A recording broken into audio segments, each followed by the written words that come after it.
Buona domenica, bentrovati a Sicilia 24, le principali notizie.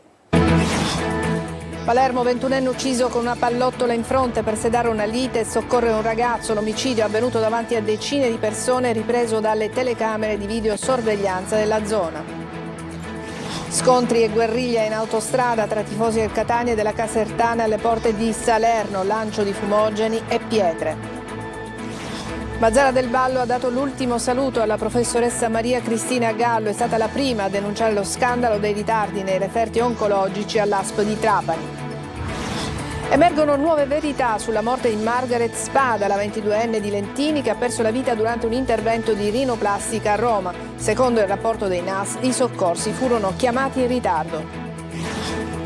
Da domani disagi sull'autostrada A18 Messina-Catania per la chiusura delle corsie di sorpasso tra gli svincoli di Giarre e Acireale. Cantieri aperti fino al 30 ottobre. Lavori notturni sulla tangenziale di Catania fino al 19 dicembre. A Catania la bonifica parziale del torrente Forcile preoccupa gli abitanti di Santa Maria Goretti che temono allagamenti. Calcio, vittoria netta del Catania sul campo del Giuliano, il tris rosso-azzurro è firmato da Lunetta, Forte e Jimenez, Toscano, la forza della squadra e il gruppo. Oggi in campo Trapani e Siracusa, Granata in trasferta contro la Cavese, mentre gli azzurri sfidano il Sorrento in casa.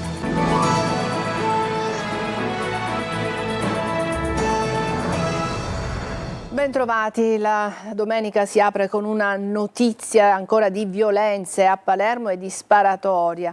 È successo in pieno centro, un giovane di 21 anni, figlio del titolare di un pub, il ragazzo si chiama Paolo Taormina, è stato ucciso con un colpo di pistola alla testa. Il ragazzo stava cercando di sedare una rissa e soccorrere un giovane.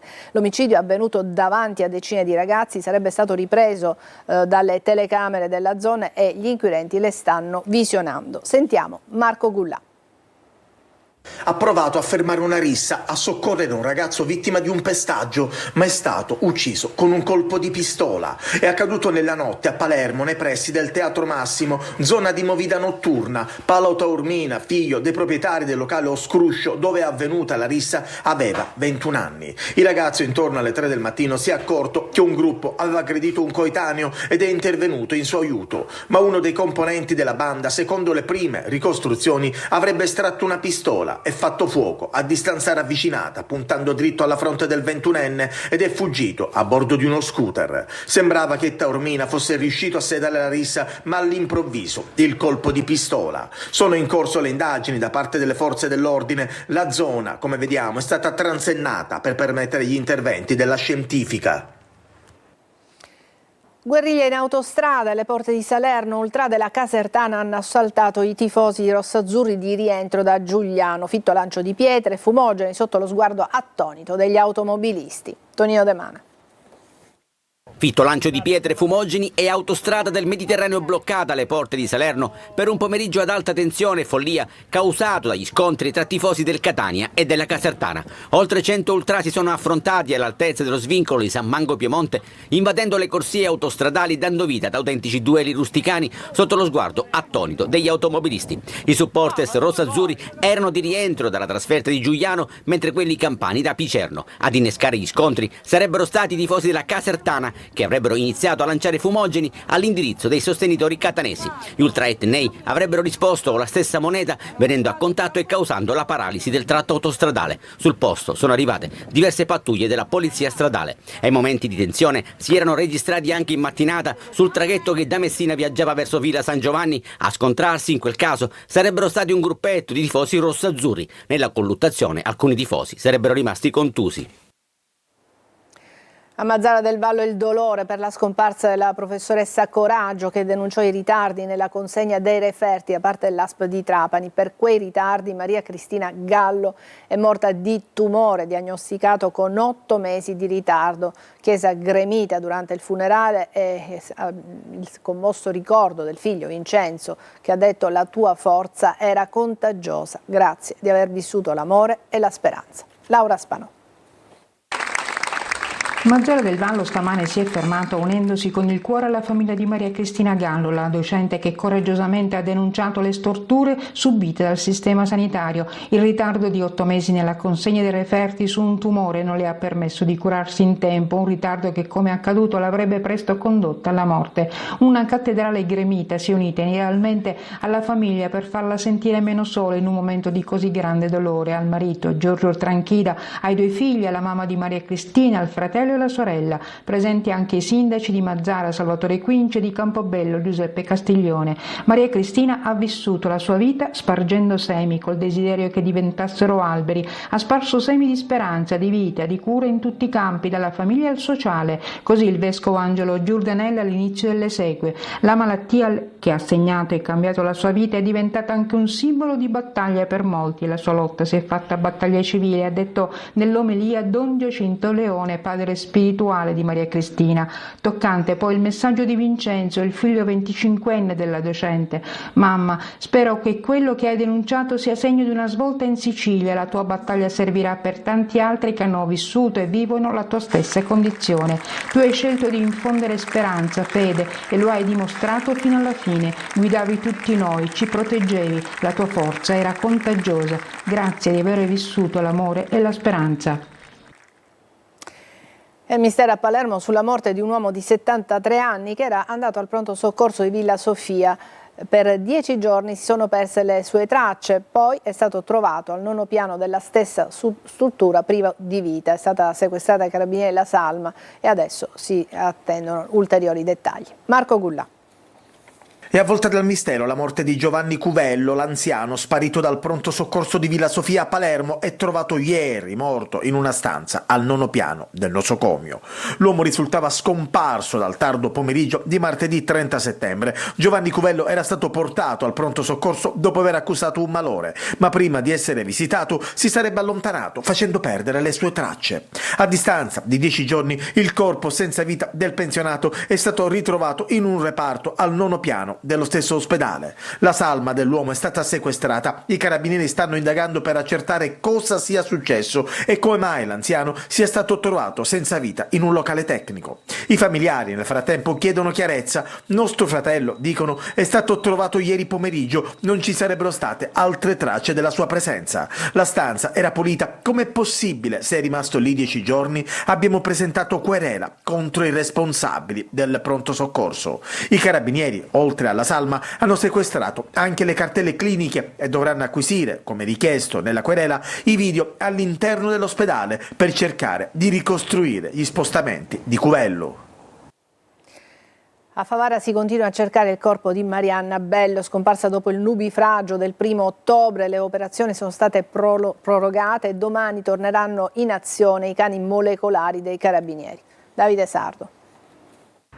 Le ricerche di Marianna Bello non si fermano. A Favara si continua a scavare e a cercare senza sosta. Le operazioni sono state prorogate. Altri giorni di lavoro per tentare di ritrovare il corpo della donna scomparsa lo scorso 1° ottobre, dopo il violento nubifragio che ha colpito la città. Vigili del fuoco, carabinieri e protezione civile stanno controllando pozzetti, vasche e campagne attorno al centro abitato. Una ricerca capillare, difficile, che non lascia spazio all'improvvisazione. Siamo tutti impegnati nelle ricerche, nell'ambito anche dei servizi di sicurezza che stiamo approntando per permettere che le ricerche continuino in serenità, se di serenità si può parlare dato lo stato di ansia che la situazione comunque procura. Stiamo parlando di una giovane donna, una madre di 3 figli, perciò una situazione che comunque ha colpito e continua a colpire questa città. Intanto i cani molecolari dei Carabinieri di Firenze torneranno in azione lunedì. 2 pastori tedeschi specializzati nella ricerca di resti umani che potrebbero offrire nuovi elementi utili alle indagini. Le ricerche continuano, ogni ora può essere decisiva per fare luce sulla scomparsa di Marianna e dare una risposta alla città e ai suoi familiari. I soccorsi furono chiamati solo dopo mezz'ora. Emergono nuove verità sulla morte di Margaret Spada, la 22enne di Lentini, morta durante un intervento di rinoplastica a Roma. Intanto i titolari dello studio continuano ad operare in Albania. Lorena Dolci. Oltre mezz'ora di tentativi di rianimazione invece di chiamare i soccorsi. C'è anche questo dietro la morte di Margaret Spada, la giovane di Lentini che ha perso la vita durante un intervento di rinoplastica a Roma il 4 novembre scorso. Un tempo infinito per chi è in arresto cardiaco. Sono le accuse contenute nella relazione dei NAS nei confronti dei due indagati, i medici Procopio, padre e figlio. Il PM ha chiesto l'arresto per il padre, titolare dello studio, e per entrambi la sospensione dell'attività medica. Il GIP deciderà nei prossimi giorni. I carabinieri hanno ricostruito i tempi del ritardo fatale partendo dalla foto scattata col cellulare in sala operatoria dal fidanzato della 22enne in cui si vede Margaret già priva di sensi, passando poi dal tabulato delle chiamate al 112 e al 118. In quella mezz'ora non è stato usato il defibrillatore che peraltro aveva le pile scariche ed è stato invece praticato un massaggio cardiaco. A complicare la situazione la circostanza che alla ragazza non era stato detto di restare a digiuno e quando ha perso i sensi è rimasta soffocata dal rigurgito. I Procopio si sono difesi sostenendo che i loro tentativi di rianimazione non sono stati inefficaci, altrimenti Margaret sarebbe morta subito e non nelle ore successive, e puntano il dito anche sulla scoperta di una patologia cardiaca allora ignota. Dopo il clamore suscitato dal caso, i Procopio continuano ad operare in Albania. Ultime ore di tregua per gli automobilisti che percorrono l'autostrada 18, la tangenziale La Catania-Siracusa. Da domani partiranno nuovi lavori e si prevedono già disagi e lunghe code. Emanuela Corsi. Disagi in arrivo da lunedì sull'autostrada A18 Messina-Catania tra gli svincoli di Giarre e Acireale, dove dal 13 al 30 ottobre saranno chiuse le corsie di sorpasso in entrambe le direzioni per lavori di riqualificazione dello spartitraffico. Dopo la tregua estiva per automobilisti e pendolari torna l'incubo dei cantieri e delle code chilometriche. In caso di traffico intenso il percorso alternativo consigliato è la strada statale 114 che nei giorni feriali rischia però di trasformarsi in un imbuto. In ogni caso sui pannelli all'ingresso degli svincoli e lungo la tratta autostradale gli utenti saranno informati sulla viabilità. Sempre da lunedì fino però al 19 dicembre limitazioni al transito anche sulla tangenziale di Catania, dove i cantieri vanno avanti da mesi. In questo caso per limitare i disagi i lavori verranno eseguiti dalle 9 di sera alle 6 del mattino. Limitazioni anche sull'autostrada Catania-Siracusa fino a venerdì 21 novembre dalle 8:30 alle 18 per lavori di manutenzione degli impianti tecnologici. Da lunedì insomma si prevedono settimane di passione e polemiche per chi si sposterà sulle strade e soprattutto sulle autostrade della Sicilia orientale. A Catania la bonifica parziale del torrente Forcile preoccupa gli abitanti di Santa Maria Goretti che temono allagamenti. Vi mostriamo uno dei punti critici dove l'intervento per il momento si è limitato alla rimozione di alcuni materassi. Tonino De Mano. A giudicare dalle immagini, gli abitanti di Santa Maria Goretti possono tirare un sospiro di sollievo. Il torrente Forcile è stato ripulito e il rischio esondazione sembra limitato. Tutto ok?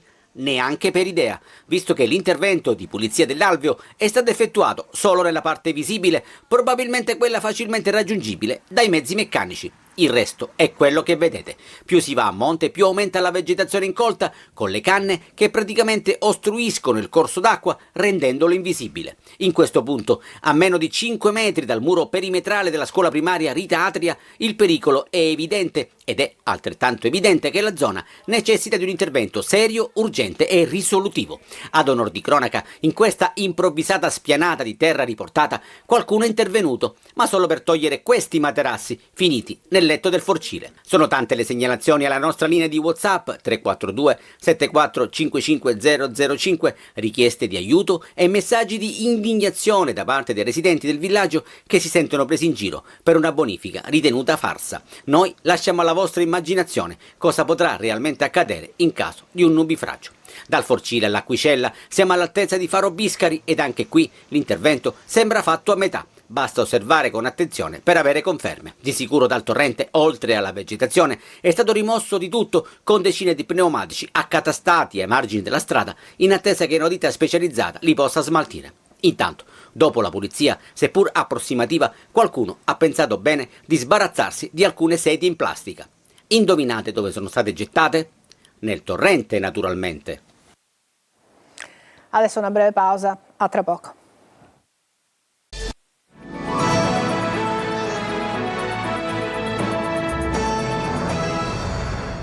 Messina dice no al trasferimento dell'Archivio di Stato. Migliaia di documenti storici della città, alcuni anche del 1700, stanno per lasciare la città in attesa di una nuova sede, che però non si riesce ad individuare.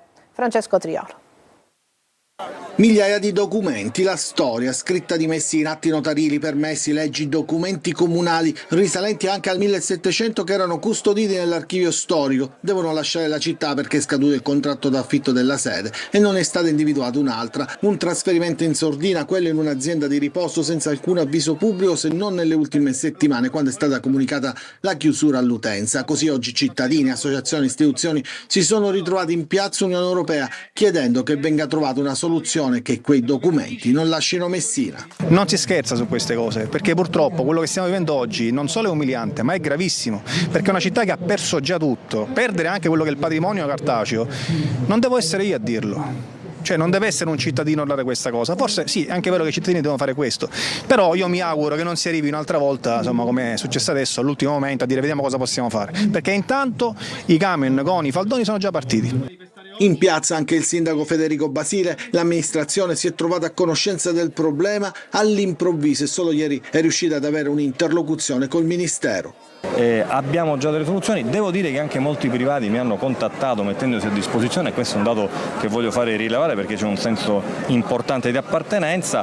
Ritengo che non ci sia il problema se non tra virgolette sentimentale legato a questo spostamento che comunque non farà perdere a Messina l'Archivio di Stato. E adesso la politica, weekend di trattative per ritrovare la pace nella maggioranza di centrodestra in Sicilia. In attesa del vertice di maggioranza convocato per domani, in azione ci sono i mediatori e sullo sfondo c'è anche la possibilità di un rimpasso di giunta di governo. Manlio Viola. Potrebbe passare attraverso un rimpasto in giunta, del quale in realtà si parla da mesi, il percorso alla ricerca della tregua all'interno del centrodestra siciliano.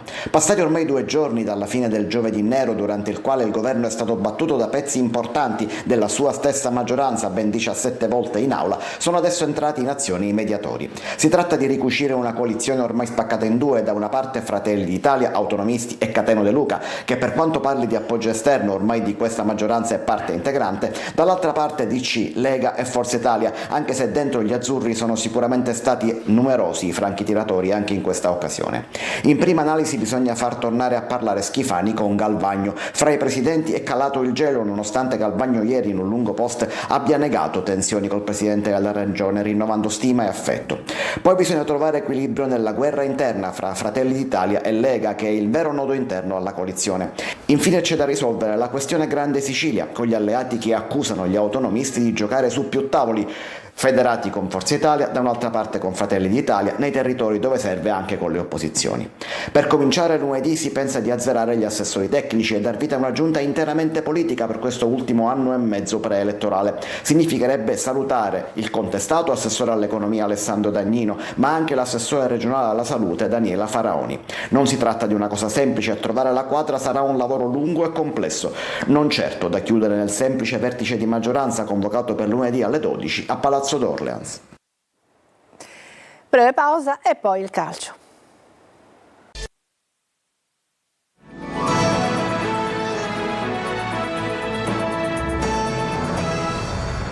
Eccoci al calcio, il Catania vince largamente in casa del Giuliano, 3-0 il finale con le reti di Lunetta e Forte nel primo tempo e il tris di Jimenez nella ripresa. Sentiamo l'inviato Marco Carli. 3 gol e adesso il pensiero alla prossima, la Salernitana. Il Catania domina il primo tempo di Giuliano e porta a casa un 3-0 rotondo che apre al meglio la strada al doppio confronto interno contro la squadra dell'ex inglese e il Benevento. Un passo alla volta e quello di Giuliano è stato deciso. Toscano inserisce di nuovo Forte dal primo minuto e sposta Lunetta con Cicerelli sulla 3/4. Davanti a tanti tifosi rossazzurri l'avvio è lanciato, Lunetta riceve palla sulla destra, si accentra e lascia partire un tiro a giro che va ad infilarsi nell'angolo opposto. Il portiere campano russo non accetta accenna nemmeno all'intervento. Per Lunetta il 6° gol stagionale.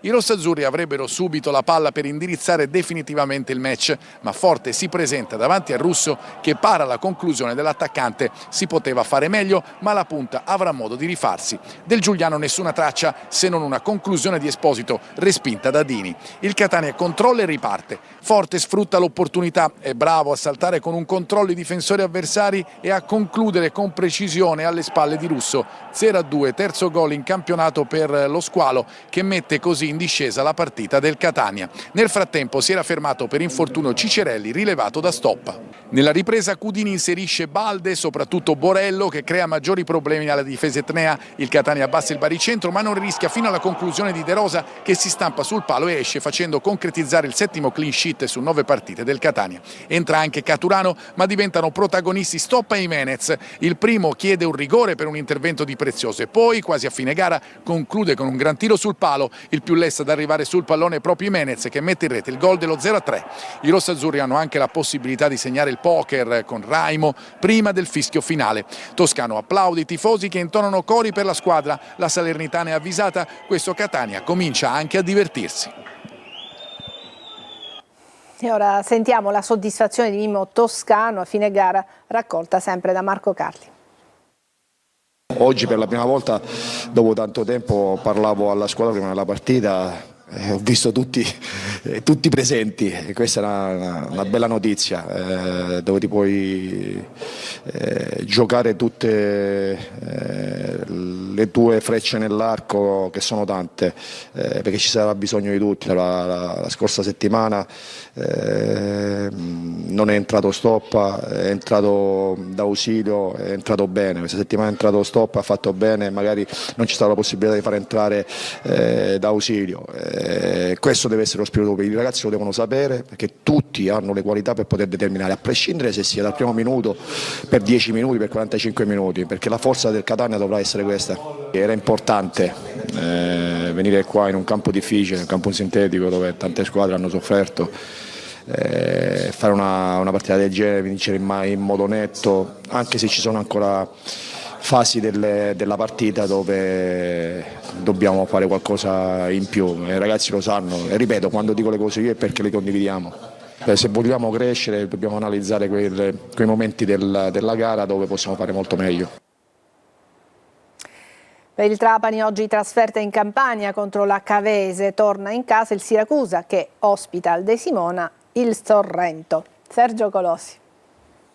Avversari campani e concorrenti diretti per Trapani e Siracusa, chiamati oggi a vincere per lasciare la coda della classifica. Granata senza successi da 28 giorni impegnati a Cava, azzurri al De Simone contro il Sorrento. Nel Trapani non convocati Nicoli e Vasquez, recuperati Salines, Giron, Carriero e Fischnaller. Fuori casa chiaramente giocando con una diretta concorrente, con una squadra che sicuramente ci metterà alle corde, chiaramente saremo un po' più attendisti, ma non significa difenderci bassi nei 16-18 metri, ma cercando invece di andare a sollecitare, di andare a sfruttare quelle che sono le caratteristiche migliori in funzione di chi giocherà, che ancora ad oggi non ho deciso, e quindi in base agli uomini che metterò in campo sicuramente avremo l'atteggiamento consono per cercare di mettere in difficoltà la Cavese. Spareggio salvezza anche per il Siracusa contro un Sorrento in serie utile da 4 giornate. Abbiamo degli avversari che come noi hanno assolutamente bisogno e voglia di fare punti, oltretutto incontriamo una squadra che sa il fatto suo, che gioca a calcio,